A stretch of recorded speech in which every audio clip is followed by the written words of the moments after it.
topic I'd like to, before we get into some specifics, is the use of the King James English in the Book of Mormon. And that was talked about a little bit by a previous. Not too many people are that familiar with King James English in order to be fluent in it. The English, we refer to it as King James English. It's also sometimes called Elizabethan English or Shakespearean English. It was the language of the day. It was a well-established language, and like any well-established language of a fairly civilized country, it had its grammatical rules. And these were not arbitrary rules. They were not laid down by any lawgiver, but they were the rules that arose by this, but sort of automatically among the speakers. Because if you don't have grammatical rules, you have more difficulty communicating.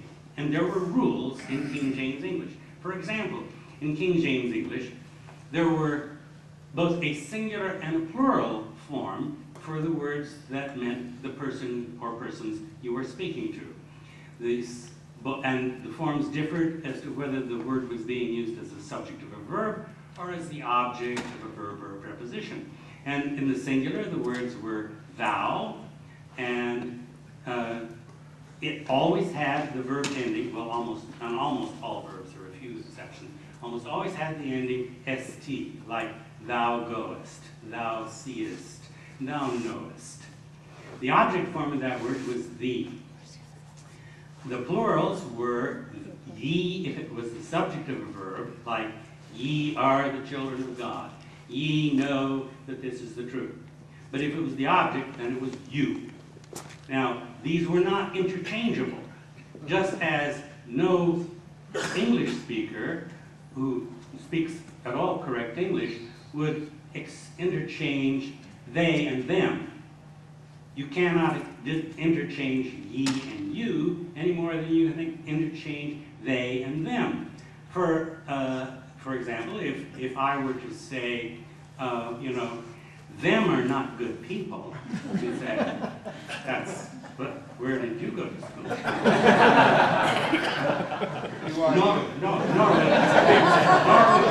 Nor would you use the plural forms for a singular person. If you're talking to just one person, you use the singular form. The only exception to that was if you were speaking to someone to whom you owed tremendous respect, like royalty.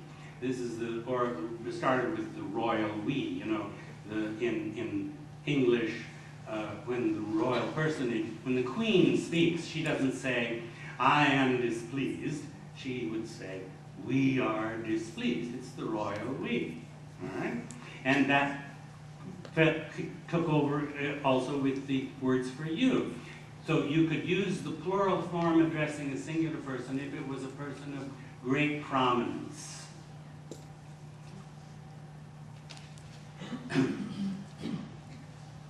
If you look at King James English in the Bible, as it's used in the Bible, the word has never occurs, because that was not King James English. The correct word was hath, God hath done this. If any school kid in Elizabethan times had come in and say, my brother has a dog, the teacher would say, why sayest thou he has? That is wrong.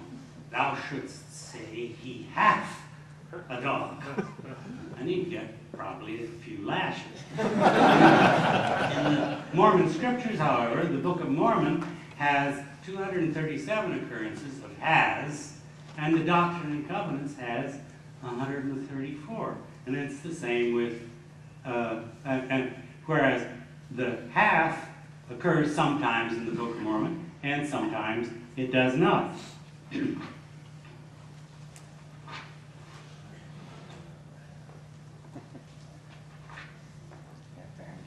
Well, but the apologists would say that that's just because it was translated. We're going to talk about that. Same thing with does and doth. I'll skip on with that. Now here's King James English in the Doctrine and Covenants. And remember, the Doctrine and Covenants is not claimed to be an ancient scripture. One could say, well, the Book of Mormon was an ancient scripture, and it was customary in the 19th century to translate ancient writings in a sort of an archaic style. If you wanted to translate the plays of Euripides or something like that into the English of the 19th century, you wouldn't translate it into 19th century English. You'd translate it into the archaic form, which was Elizabethan or King James English. And that's fine. And there's nothing wrong with that. But you should at least translate it into grammatically correct, archaic form. But with the Doctrine and Covenants, they don't have that excuse, because the Doctrine and Covenants is not intended to be an ancient scripture. Not only that, it's grammatically incorrect. Now, I'm going to show you just a few examples of the lousy, grammatically incorrect King James English in the Doctrine and Covenants. And you have to ask, first of all, why is the Doctrine and Covenants appearing in King James English? And they are the words of God, and God is making all kinds of dumb schoolboy mistakes in the grammar. For example, this one, is an example of how he switches from the singular to the plural. Here he says, which I gave you, and thou art still chosen. Well, that kind of change is grammatically impossible. Whoever said that or wrote that had no notion of the difference between singular and plural in King James English. And there are a couple of others here that are similar kinds of errors. Here's more examples. There's this one passage. For 14 verses, 28 occurrences of you and your should be singular. He is speaking to Joseph. God is speaking to Joseph Smith. Then finally, verse 15, he gets it correct and uses thy God to get the to tempt thy God. And then switches back to the next verse. I say unto thee, put your trust in the, all grammatically incorrect.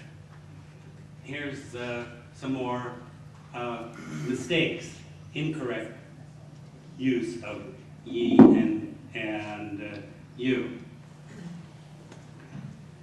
Why does Joseph Smith do that, or whoever wrote these passages in the Doctrine and Covenants? One can't escape thinking that Joseph Smith thought that God spoke King James English badly. Of course, Joseph Smith obviously didn't realize the badly part, but he obviously thought that God spoke King James English. And that idea still is alive today in the Mormon Church, because, when you pray to God, you are supposed to say thee and thou when you address God, and thy. We ask thy blessing upon us. And if you ask any church leaders why, actually there was and I forget which apostle it was that explained why. And that is because thou and thee and thy show more respect. Which is exactly backwards, because the singular forms were the ones you used when you didn't have to necessarily show respect. You used the plural form when you wanted to show respect, and that is still true in languages that have this distinction today, like German and Spanish and French.